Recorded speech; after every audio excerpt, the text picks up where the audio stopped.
c'est la grande question ce que prépare le premier ministre moom la journée yëpp xëy titre wala ñu koy laaj.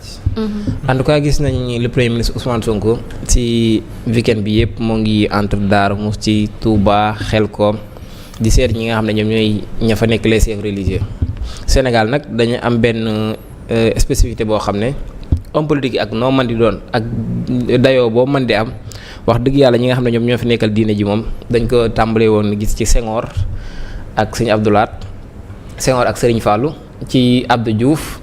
Ablaye Wade ak Serigne Saliou Macky Sall ak Serigne Mountakha Bassirou tey ñu gis ko ci Ousmane Sonko donc loo xam ne lu fi mës a am la lu fi yàgg la malgré que parfois da ngay dégg ñenn ñi di critiquer wala ñuy jël ay yenn kaddu yoo xam ne di ko teg ay kaddu yu tegginu di ko teg ci ñooñu nga xam ne ñooñu fi nekkal parce que loolu mooy spécificité Sénégal bu ñuy wax Sénégal du or wala du pétrole wala du diamant mais stabilité bi te stabilité fi ñooñu dañ ci jouer rôle bu am solo parce que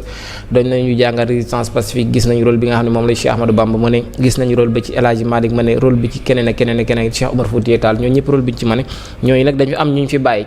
ñu nekkal leen ñi bàyyi fi seen i njaboot soit mu nekk seen i sët wala mu nekk seen i doom donc tey Ousmane Sonko en tant que premier ministre de l'État du Sénégal dem di seet ñooñu c'est quelque chose qui est normal mais le contexte moment bi mu ko defee loolu moo tax nit ñëpp di s'interroger wu ndax Ousmane Sonko dafa am lu muy préparé wala lu mu dul préparé parce que il faut rappeler le contexte mooy dañu gis le président Bassirou Diomaye Faye en l'occurrence le 31 décembre mu def benn adresse à la nation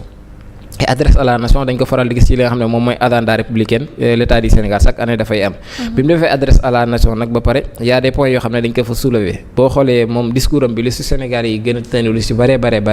Bassirou Diomaye Faye moom moo ngi wax mu ne li nga xam ne dañ ko kaa dénk booy wax naan la haute charge qui m'a confié me prescrit une hauteur d'esprit que j'entends garder en toutes circonstances je continuerai donc à remplir cette mission avec humilité écoute et lucidité rien ne me détournera rien ne primera sur l'intérêt général rien ne sera jamais placé au-dessus de la paix donc moom moo ngi woote ci loo xam ne immunité lay woote intérêt général jàmm lay woote paix donc discours bi lu ci ëpp solo parce que ñu ci bare ñoo ngi ko doon xaar mu ñëw ci wàllu reddition des comptes wax na ba jeexal tudd wàllu reddition des comptes wax na ba jeexal tudd ay justice fi ko nit ñi doon xaaree ñu bare donc moom jàmm la woote intérêt général parce que nee na dara mënul primer ci li nga xam ne moom mooy intérêt général li ñu ñëpp bokk dara mënul primer li nga xam ne moom nag mooy la paix. ñu gis le lendemain le premier ministre Ousmane Sonko dem fa nga xam ne moom mooy Passy am 72 heures yoo xam ne dañ ko fa invité woon mu ñu koy inauguré mais moom boo demee discours bi mu tenir ak discours bi Bassirou Diomaye Faye tenir c'est diamétralement opposé parce que moom bu mu demee li mu njëkk a wax mooy lenteur yi nga xam ne dañ koy constaté ci li mu tuddee reddition des comptes nee nañ dina ko régler dans les plus brefs délais nee nañ képp koo xam ne dafa jàpp ne da nga laal alalu réew mi wala da nga caxat-caxatee alalu réew mi yoon dina la topp donc mu mel ni discours bi ñu doon tenir en 2025 moom moo continuer di ko topp ba 2026 parce que 2025 bi yëpp boo xoolee mooy yi ñoo doon ñëw reddition des comptes mandat de dépôt caution bracelet électronique dette cachée wax dëgg yàlla quoi qu'on puisse dire on a rien à amuñu benn problème par rapport ak ces termes là wala par rapport ak ces mots mais mooy je pense que ni yu si bare on aurait aimé que ñu régler ko durant l'année 2025 même bu ñu ko réglé wul durant l'année 2026 nañ bàyyi justice def li ñu war a def te ñu wàññi affaire discours yi mais dañu commencé 2026 ni ñu tëjee woon 2025 avec la politique on a entamé ça 2026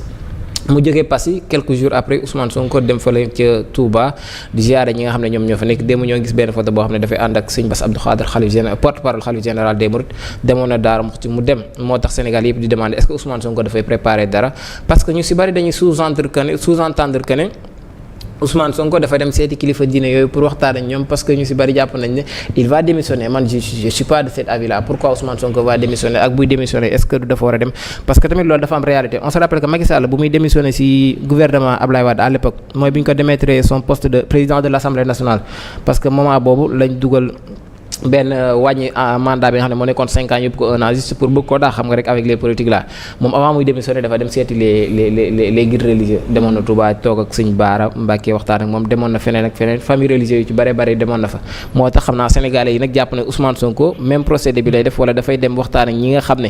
ñoom fi nekkal diine ji pour am seen xalaat wax ak ñoom si li mu bëgg a def wala institution mais man je pense pas que ça Ousmane Sonko dafay dem en tant que sénégalais en tant que premier ministre mais en tant que koo xam ne doom la ci kër yi wala disciple la ci kër gi parce que quel que soit alpha muy Ousmane Sonko muy le président Bassirou Diomaye Faye muy Barthélémy Dias muy keneen ak keneen à chaque fois boo ci gisee benn politicien dem ci kër xalifa diine yooyu da nga naan kooku fa la bokk alors que c'est pas le cas donc lien bi ñuy am ak ñoom fraternité bi ñuy am ak ñoom c'est quelque chose loo xam ne dañ ko rafetlu mais en tout cas quoi qu'on puisse dire mooy Ousmane Sonko il est en train de préparer quelque chose là moom c'est un fait ce qu'il est en train de préparer nag lu si bare xamuñu ko parce que gis nañu ma ànd ak ñi ko gën a jege la il a ànd nag Bassirou Kébé ànd naag ñoo xam ne ils sont typiquement de Pastef ñim àndal ñëpp gisoo ci kenn koo xam ne il est un proche de Bassirou Diomaye Faye ñim àndal ñëpp ay fidèles collaborateurs am Ousmane Sonko lañ jege il est en train de préparer quelque chose xamuñu lan lay préparer dans les jours à venir on aura certainement des certitudes que il est en train de préparer mais en tout cas ce qu'on peut retenir mooy lu ñu mën a gis te retenir mën ci jut baaraam mooy ce qu'on avait terminé l'année 2025 ni ñu ko terminé woon mooy entre Bassirou Diomaye Faye wax lii Ousmane Sonko wax la malheureusement c'est ce qu'on a démarré avec l'année 2026 même discours yi nga xam ne moom lañ jeexaloon année 2025 même discours yi moo ñëwaat début année 2026 et on aurait aimé nag 2026 ñu dugg ci avec de nouvelles perspectives ñu dugg ci avec de nouveaux discours mais malheureusement on est dans une continuité. Alors Seydina Oumar waa Point Actu ñoom ñi ngi gis tournée boobu comme benn campagne électorale déguisée en vue des élections à venir ci Cheikh également li mu wax ci discours premier ministre bi ak président de la République kii di El Malick Ndiaye bi mu génnee moom dafa wax ni rek discours premier ministre bi dafa doon complémenté bi kii di discours voilà président de la République bi da nga ban jàngat nga ci mën a def. da doon yokk cere dolli ñeex c'est vrai que adresse à la nation moom pour nga dugal ci lii lépp day nekk lu nga xam ne lu jafe la malheureusement gars yi les grands points rek la ñuy wax sànq mais soo xoolee adresse à la nation bi Diomaye defoon en 2025 décembre 2024 ak bii nii wuutee na mooy bële yoon ñi ngi woon ci réduction des contrats ñi ngi woon ci li nga xam ne mooy réforme yi annoncé woon na ko naan dès le premier trimestre loolu gis nañ ko réforme yooyu yu ci bëri ñëwoon na ci état des lieux bi ak situation financière bi ñu fekk li nga xam ne mooy dëkk bi mais cette fois-ci yooyu yëpp daf ko zappé même réalisation yi nga xam ne état bi góorgóorlu na ci sax daf ko zappé bu baax a baax léegi nag Ousmane Sonko moom voilà moom discours bi mu yor benn la moom dafa jàpp ne lii nga xam ne mooy justice pour les martyrs dafa nekk lu nga xam ne dafa war a am lii di reddition des comptes dafa nekk lu nga xam ne dafa war a am mais période bi nga xam ne nag mi ngi koy dem Touba man bettuma parce que Sonko ak Pastef yëpp dañoo nekk ci li nga xam ne mooy benn conquête bi mooy lan ñu amaat lu toll ci 1 million de parrains wala boog nouveaux militants mais aussi 10 000 cellules yi nga xam ne annoncé woon na ko daf ko bëgg am te Touba ku wax Touba actuellement man jàpp naa ne Touba ci wàllum élection dafa li muy représente dafa bëri trop. parce que li fa nekk ci population dafa am solo te man Sénégal su may jël li nga xam ne mooy Pastef may seet capitalu Pastef Touba laa koy yóbbu te Touba boobu dafa am benn discours bu nga xam ne dañ ko yàgg tenir contre li nga xam ne mooy le régime de Pastef mooy. daanañ fi gis ñu ne ñiy buggun tarixa ak nangam nii dañuy xeex kilifa diine yi peut-être que Ousmane Sonko mën naa ne contexte bi mu dem dafa dem pour clarifier wala boog waxtaan ak li nga xam ne mooy base bi fa nekk mais aussi waxtaan ak li nga xam ne mooy kilifa yi. parce que suñ la dénkee premier ministre ni nga nekkee woon opposant di am jot di fa dem ak soo nekkee li nga xam ne mooy premier ministre wala boog nekk ci pouvoir du bokk occasion la woon peut-être c'est vrai que da demoon na jaale ji mais en dehors de jaale bi gis nañ ko li nga xam ne mooy. lii di mobiliser waat lii di ay troubam daf ci am l'aspect politique. L'aspect politique bi nag moom man jàpp naa ne li ko waral lenn la muy la CAP 2027 bi ñu jëm muy local yi mais aussi ak 2029 yi nga xam ne mooy présidentielle yi comme niñ ko nemmeekoo ci parti yëpp maa ngi koy wax sànq ci revue bi ñii di parti social ñii di li nga xam ne mooy parti démocratique sénégalais ñi ngi ci ñi nga xam ne mooy APR ñi ngi ci. ki nga xam ne mooy Sonko tamit du des ginnaaw parce que fële di Touba dafa nekk benn stratégie bu nga xam ne bu am solo la te Touba ku ko gagné teg ci yeneen ak yeneen i raison man jàpp naa ne pour nga remporter li nga xam ne mooy élection day nekk lu nga xam ne lu yombul du ñu dàq benn yoon nag peut-être mu dem waxtaan wala boog rassurer kilifa yi parce que am na ci benn kilifa diine bu mu toogaloo nag muy xamle ne depuis mu yëg ne coow am na digganteem ak ki nga xam ne mooy président Diomaye nelawutul mi ngi woote mi ngi ñaan donc peut-être il fallait que mu dem rassurer li nga xam ne mooy kilifa diine yi wala boog waxtaan ak ñoom ci situation bi nga xam ne peut-être mi ngi koy dund avec le président Diomaye situation boobu ndax évoluer na ndax dafay démissionner wala boog day xool fan lay mujjee ak li nga xam ne mooy la coalition Diomaye loolu le premier ministre rek moo ñu ci wax mën a wax dara mais quoi qu'on puisse dire am na lu nga xam ne mi ngi koy préparer dem bi du hasard parce que du benn kër diine rek la dem mën naa ne presque soo xoolee Sonko wër na Touba yëpp bi mu jógee Touba gis nañ ko mu dem ba Xelkom ci li nga xam ne mooy kër sëriñam kër waajuram loolu moom lu yàgg la moo ko sëñ Cheikh Saliou gis nañ aussi foule bi nga xam ne fépp fu mu dem daf koy topp te politicien moom dañ ko xam ak li nga xam ne mooy foule lépp lu ñuy def dinañ ci rax li nga xam ne mooy l'aspect politique mais discours yi moom li président Diomaye wax ak fi nga xam ne foofu la Ousmane Sonko féete changement xaw na am ci ñaari kàddu yi parce que Diomaye moom li mu gëm actuellement mooy réconciliation jàmm la gëm te jàmm jooju nag Ousmane Sonko moom jàpp na ne pour jàmm am il faut justice am ci li nga xam ne mooy martyrs yi. martyrs yi mooy ñi nga xam ne ñàkkoon nañ fi seen bakkan ñi nga xam ne am nañ ay blessures les victimes ak seen ay famille ñu xam ne lii ñu leen doon def kat ñii ñoo tax ñu def leen ko te man jàpp naa ne loolu nag promesse de campagne la woon. même su discours bi évolué ñoom bi ñuy campagne dañ ñu digoon que li nga xam ne mooy reddition des comptes dina am ku sàcc dinañ la topp di nga gox mais aussi képp ku nga xam ne da nga faatoon bakkan dinañ la topp loolu nag justice moo koy leeral vu que justice moo ko war a leeral jot na ñu jël li nga xam ne mooy dossier yooyu ñu dirigeanté ko justice def ci li ci war mais xam naa ci kanam tuuti dinañ gën a ñëw bu baax a baax ci li nga xam ne mooy le discours surtout réforme yi nga xam ne le président annoncé na ko parce que nekk na lu nga xam ne lu am solo la c'est vrai que aspect politique bi am na ci solo wax na ci wàllum investissement en 2026 ak jeunesse bi nga xam ne voilà daf ko mettre au cœur mais ci wàllum réforme le président dafa annoncé ay réformes yu nga xam ne yooyu tamit faaw ñu waxtaanee ko jëm ci la constitution jëm ci li nga xam ne mooy code électoral bi mais aussi jëm ci li nga xam ne mooy cour constitutionnelle te genre yooyu léegi ci ban coup dañuy dem li nga xam ne mooy référendum ñu ngi ci année boo xam ne investisseurs yi ñëwatuñ FMI ñëwatul amuñ xaalis ñu ngi wax que li jëm ci salaire enseignants yi actuellement am na ñu nekk fonction publique ba léegi jotuñ seen salaire léegi suñ naree dem référendum xaalis boobu fu ñu koy jëlee est-ce que du nekk lu nga xam ne day méttiwaat ci Sénégalais yi yooyu tamit war nañ ci bàyyi xel bu baax a baax. Merci beaucoup Seydina Omar alors ñu jeexalee ci loolu professeur gis nañ ni bi Sonko demee fële ca Passy mi ngi doon def ay déclarations notamment am na benn wax bu mu ci wax di man premier ministre tënkuma ban analyse nga mën a wax ci waxam boobu. Premier ministre tënkuma en fait c'est des propos yoo xam ne il faudra nga analyser ko politiquement parce que buy wax je pense qu'il parle de manière politique il parle politiquement que ni poste de premier ministre bi nga xam ne le président Bassirou Diomaye Faye daf ko jox tënku ko pour lépp loo xam ne daf ko am comme xalaat pour la bonne marche de ce pays mu wax je pense que côté boobu nga ko war a mën a analyser parce que malgré que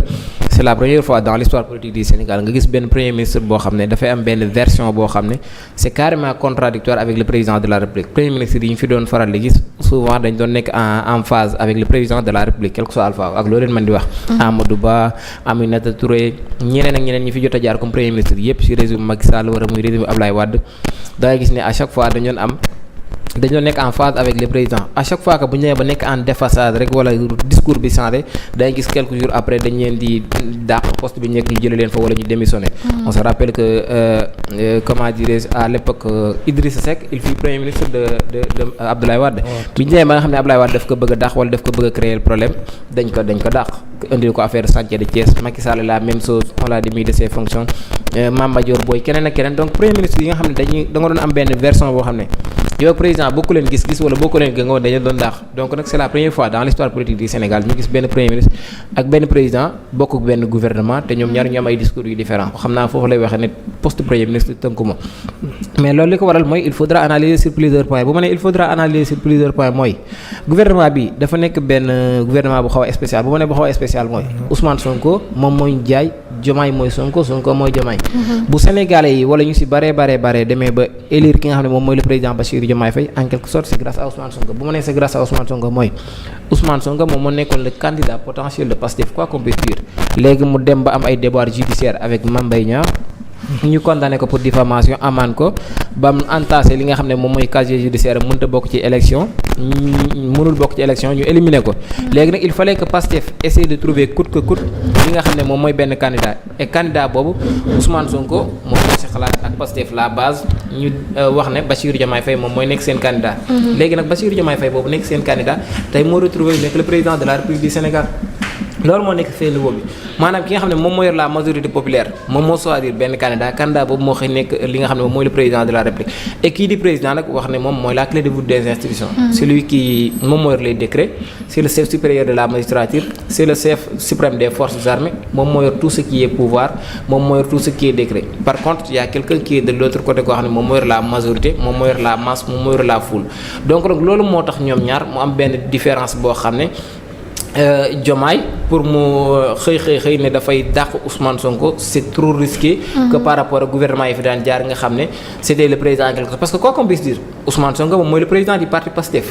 Macky Sall moo nekkoon président parti APR moo jiite woon APR moom moo nekkoon le président de la République amul benn problème numéro 2 bi yëpp day topp si moom mais fii le problème qui se pose mooy entre Bassirou Diomaye Faye ak Ousmane Sonko qui est le numéro 1 qui est le numéro 2 Ousmane Sonko mooy numéro 1 parti bi. Donc numéro 1 parti bi bu numéro 2 jógee bëgg a dàq numéro 1 si li nga xam ne moom mooy gouvernement bi après mën na am ay répercussions yoo xam ne sur le plan politique mën na ko porter préjudice non seulement mais sur la bonne masse du pays parce que tey boo démissionné boo dàqee Ousmane Sonko nga licencié ko suba gouvernement bi dafay daanu. Il faudra nga créer beneen gouvernement bees former yeneen ministres yu bees et loolu tamit ça prend du temps mu nekkaat beneen retournement de situation un éternel recommencement je pense que on a des urgences on a d'autres priorités beaucoup plus intéressantes que ça donc quel que soit Alpha malgré ñoom ñaar am nañu ay discours yoo xam ne bokkuñu c'est différent mais le gouvernement continue de marcher comme il se doit mais en tout cas daal quoi qu'on puisse dire Ousmane Sonko moom lancé bi mu nekkoon 2025 ci lancé boobu la nekk Diomaye lancé bi mu nekkoon 2025 loolu la continuer et ni ñu jël nii bu ko continuer li ma doon wax rek laay affirmer fii probo tôt ou tard dafay am li nga xam ne moom mooy rupture totale mënul ñàkk parce que situation bu ñu nekk nii le premier ministre bu génnee à chaque fois dafay dal si kaw ki nga xam ne moom mooy le président en quelque sorte wala dafay dal si ay discours kaw président wala initiative yoo xam ne président jël na ko le président tamit bu génnee di jël le contre-pied du premier ministre quel que soit Alpha tôt ou tard actuellement je me parle que ñoo ngi en guerre froide mais tôt ou tard guerre froide bi moom dañuy dem li nga xam ne moom mooy guerre directe. Oumar. waaw xam nga Cheikh wax na lépp dañoo nekk ci benn situation inédite parce que ci histoire politique gu Sénégal c'est la première fois ñu gis numéro 1 bu nga xam ne demul présidentiel mu jiital le numéro 2. loolu nag moo ñuy wan li nga xam ne mooy liñ nekk di vivre muy côté Diomaye muy côté Sonko ku nekk dafa am lu la suñu borom jox. côté doole bi su ñuy wax légitimité ak li nga xam ne mooy voilà majorité populaire kan moo koy incarner kan moo ko yor c'est Ousmane Sonko. dafa am lu nga xam ne fi mu toll nii gars yi dañ koy bàyyi xel ci loolu te jàpp naa ne loolu terrain meeting bi amoon fële ca le 8 rek wanee na ko muy suprématie bi nga xam ne le président de Pastef am na ko. côté boobu légitimité boobu pour nga contester ko day nekk lu nga xam ne lu difficile la donc moom forcément day am benn influence ci ni régime bi di doxee. parce que moom moo joxe nit ñu fal ko. muy le président Diomaye tamit militant bi ñu jàppoon ak bii nii bokkutul. Militant la woon avant mais léegi il est le président de la République le chef suprême des armées kooku mënatul nekk ku ndaw. mënatul nekk un simple militant. moo tax des fois am na ñu nga xam ne peut-être c'est vrai que Diomaye bokk na ci membre fondateur yi mais am na ñu nga xam ne ñoom ñoo bokkoon formé lii di Pastef ñoom. niveau bi Diomaye yegg ñoom loolu duñ ko mën a accepter du gaaw ci ñoom ñu ci bëri duñ ko mën a accepter parce que ay frères de parti la ñoo bokkoon nekk ñoom li ñuy gis rek mooy le militant Diomaye seen frère alors que tel n'est pas le cas actuellement Diomaye il est le président de la République moom moo ëpp dogal ci li nga xam ne mooy nation bi suñu réew ni muy doxee ki nga xam ne mooy président Diomaye moo koy diriger. léegi nag dafa am lu am. wax naa ko sànq Sonko moo yor légitimité populaire Diomaye moo yor li nga xam ne mooy le décret la fois passée ñi ngi fiy waxtaan que 2 personnes actuellement dañ leen a limogé wala boog dañ leen a exclure de li nga xam ne mooy Pastef lan moo ko waral parce que dafa am ay actes yuñ teg yu nga xam ne seen règlement intérieur nangu ko muy Pastef te bureau politique boobu peut-être su demee ba dàq leen ki njëkk a teg acte kenn la mooy le président Diomaye mais conséquence bi dàq Diomaye war a am moo tax peut-être dàquñu ko mais Diomaye tamit su demee ba même suñu amee li nga xam ne mooy ay divergence ci wàllum li nga xam ne mooy politique parce que gis-gis yu wutee la ci wàllum politique lañ wax man heureusement que lu ci bëri reflété wul ci li nga xam ne mooy la bonne marche de l'État parce que ñi ngi leen di gis conseil des ministres su waree am le président day ñëw le premier ministre day ñëw ci ay chantier gis nañ ba ci adresse à la nation bi rek au début remercier na le premier ministre et son gouvernement ci fin bi tamit même ci discours wolof bi ñëwaat na mu remercier leen cela veut dire que moom peut-être que ci ñi ni réew mi doxee am na ci satisfaction totale ci le gouvernement de Sonko mais satisfaction totale tamit ak discours yi nga xam ne des fois ñu ngi koy gis ci langum politique bi dina am ay interrogations yu nga xam ne dina ko susciter suñu bopp mooy Diomaye est-ce que dina jël risque dàq ki nga xam ne mooy Ousmane Sonko loolu mooy la grande question parce que Ousmane Sonko nee na moom du démissionner moom loolu wax na ko nee na bougéwul yotaa bougé wu ma maître bi mu génnee loolu la ñuy wax léegi moom su fekkee du bougé maître te mi ngi teg ay actes yu nga xam ne peut-être que le président Diomaye du ci ànd fan la ñuy mujj léegi Diomaye su dàqee Ousmane Sonko xam nañ ne assemblée nationale Pastef moo fa am 130 députés. te moom nee na démissionné wul dafa kii woon ajoon li nga xam ne mooy mandat député su delloo li nga xam ne mooy assemblée nationale est-ce que blocage du am. non c'est un autre débat loolu moom beneen débat la. le fait que amul démission suspension ma jàmm. peut-être juriste yi xam naa après ñoom dinañ ko leeral. waaw léegi nee na moom dafa suspendre démissionné wul. léegi su fekkee moom suñ ko dàqee hypothèse la rek mu dem fi nga xam ne mooy assemblée nationale man jàpp naa ne mooy yor li nga xam ne mooy doole ji te Diomaye dafa ñëw. mu dissoudre li nga xam ne mooy 14e législature bi fi nekkoon est-ce que su ñëwaatee di dissoudre li nga xam ne mooy 15e législature bi duñ jàpp ne kii nii aspect politique rek la topp. parce que dissoudre dafa nekk lu nga xam ne lu diis la maa ngi koy wax sànq benn xaalis bu bëri la laaj soo dissoudre li nga xam ne mooy assemblée nationale parce que di nga organiser waat ay élections ci ban coût ak situation économique bi nga xam ne Sénégal nekk na ci est-ce que attan nañ ay élections législatives ñu koy am wala boog dañuy coupler législative ak li nga xam ne mooy local 2027 yooyu yëpp dafa nekk yu nga xam ne mën nañ ci bàyyi xel bu baax a baax mais muy Ousmane Sonko muy Diomaye man jàpp naa ne divorce bi arrangé wu ci kenn su ma ne arrangé wu ci kenn mooy Diomaye amagul base politique bu nga xam ne mën na demal moom kese c'est vrai que su dàqee Ousmane Sonko wala boog Ousmane Sonko démissionné du ñàkk ay nitu Pastef yu nga xam ne dinañ ñëw ànd ak ki nga xam ne mooy Diomaye mais forcément tamit dina am ay nit yu nga xam ne dañoo fidèle ak ki nga xam ne mooy Ousmane Sonko. léegi beneen gouvernement bu bees lay doon mais ak yan nit waa Pastef suñ la bàyyee te waa Pastef nga fi tegoon nga jaay li nga xam ne mooy ban projet ce gouvernement soo koy tëggaat yan nit nga koy tëggaatee. ay nitu système bi nga xam ne da nga doon campagne yor bale naan da nga leen di bale jëlee leen fi da ngay tëggaat beneen gouvernement ak loolu wax yi wala boo kaddu yi nga xam ne defoon nañu ko ci li nga xam ne mooy campagne bi day waroo ak li nga xam ne moom lay nekk benn dilemme la bu nga xam ne xamaguñ fan la ñuy mujjee mais man jàpp naa ne waxtaan weesuwul. muy Sonko muy Diomaye ñoom suñu waxtaanee mën nañu retrouver wu problème bi lenn kese la muy wàllum coalition boobu nañ xool naka la ñuy def ba gérer ko seen biir mu nekk benn problème interne bu nga xam ne du influence benn yoon ci la bonne marche de l'État. Merci beaucoup Seydina Omar ci loolu la ñuy